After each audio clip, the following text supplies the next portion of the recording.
Lecture de la première lettre de Saint Pierre apôtre. Bien-aimés, honorez dans vos cœurs la sainteté du Seigneur, le Christ.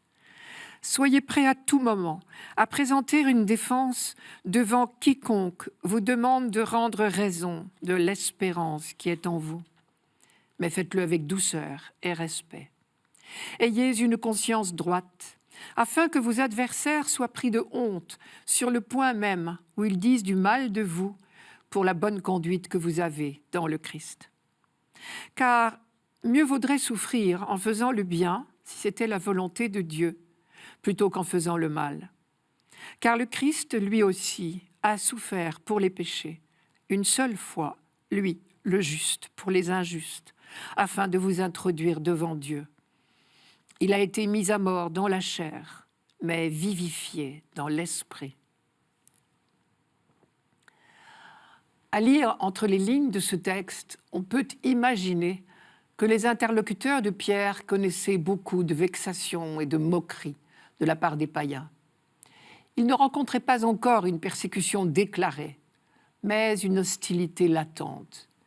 Il leur fallait s'expliquer chaque fois qu'ils refusaient certaines pratiques païennes, comme les sacrifices aux divinités, par exemple. Pierre leur dit ici, « Frères, c'est votre tour maintenant de vous conduire comme le Christ s'est conduit.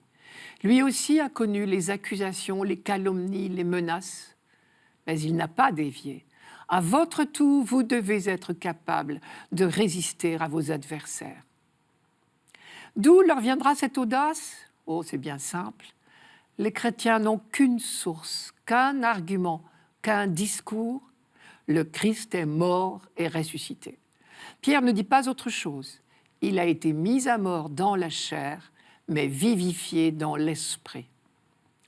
La chair, en langage biblique, cela veut dire la faiblesse humaine, le fait d'être mortel.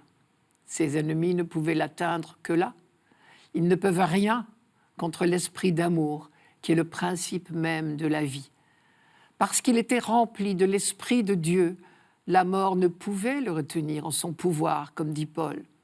Au contraire, l'Esprit lui a fait traverser la mort biologique et a fait surgir en lui la vie. Parce que l'Esprit qui s'est manifesté sur lui au jour du baptême est l'Esprit de vie. Et c'est ce même Esprit qui est entré en nous lors de notre baptême. Désormais, nous le savons, nous le croyons, parce que nous l'avons vu réaliser en Jésus-Christ. Le mal, la haine sont vaincus. La vie est plus forte que la mort.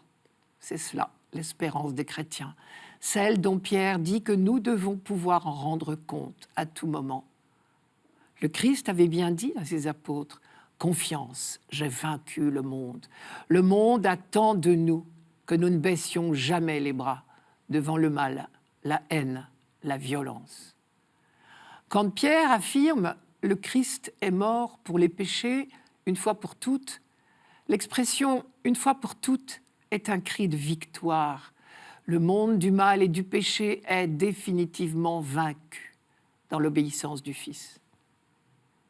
Pierre lie fortement les deux étapes du témoignage du chrétien, ce qui se passe dans le secret du cœur, dans la prière, et le courage de parler. L'un ne va pas sans l'autre. Honorez dans vos cœurs la sainteté du Seigneur le Christ.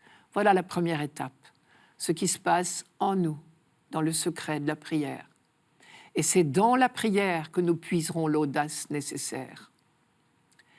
La deuxième étape, c'est d'oser dire notre espérance, être prêts à dire ce qui nous fait courir, dirait-on aujourd'hui. Soyez prêts à tout moment à présenter une défense devant quiconque vous demande de rendre raison de l'espérance qui est en vous. Si je comprends bien, Pierre nous conseille de ne pas parler en premier. Pour lui, nous devons nous contenter de répondre aux questions de notre entourage. Les interrogations ne germeront que si notre vie tout entière est un témoignage d'espérance. Alors, ceux qui nous voient vivre se demanderont immanquablement d'où nous vient cette espérance indestructible. Nous ne pouvons témoigner de Jésus-Christ que si nous avons d'abord vécu l'espérance. Ce qui veut dire que notre témoignage se fait d'abord en actes et non en paroles. Être rendu capable de mener notre vie d'une manière renouvelée est certainement le témoignage le plus urgent. C'est peut-être dans ce sens-là qu'on peut comprendre la phrase de Jésus « Que votre lumière brille aux yeux des hommes, pour qu'en voyant vos bonnes actions, ils rendent gloire à votre Père qui est aux cieux. » Ce témoignage n'est pas fanfaronnade. Faites-le avec douceur et respect, comme dit Pierre. Cette douceur et ce respect, qui ne doivent pas nous quitter, peuvent nous faire comprendre la phrase suivante. « Ayez une conscience droite, afin que vos adversaires soient pris de honte. » Faire honte, curieuse expression quand même. On ne peut évidemment pas penser que des chrétiens, vivant le commandement d'amour du Christ, n'aient d'autre but que de faire honte aux autres, au sens où nous l'entendons habituellement. Ce dont il s'agit, c'est de donner un tel témoignage de foi, d'espérance et d'amour mutuel que d'autres soient amenés à remettre en question leur calomnie. Peut-être alors s'ouvriront-ils à la conversion.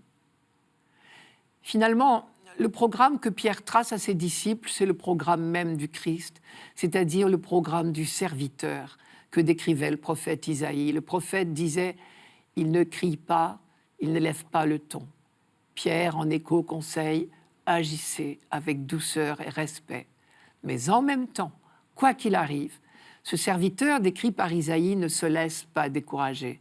Et à son tour, Pierre insiste « Soyez prêts à tout moment à présenter une défense devant quiconque vous demande de rendre raison de l'espérance qui est en vous. »